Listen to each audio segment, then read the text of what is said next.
একটা মেয়ে কখনোই একদিনের বলা কোনো কটু কথার কারণে রাগ করে না, ঝগড়া করে না, মন খারাপও করে না। দিনের পর দিন ছোট ছোট কষ্ট, অপমান, অবহেলা, উপেক্ষা সবই মনের মধ্যে জমা হতে থাকে। একটা মেয়ে মুখ বুজে সব কষ্ট হাসি মুখে মেনে নেয়। কেন জানেন? সে সংসারটাকে ভালোবাসে, সংসারটাকে টিকিয়ে রাখতে চায়।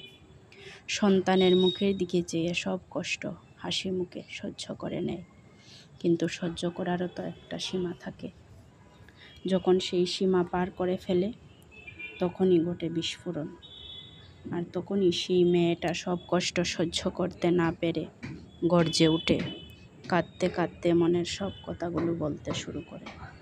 কিন্তু দুঃখের বিষয় কি জানেন? এই সমাজ তখন এই মেয়েটাকেই দোষারোপ করে।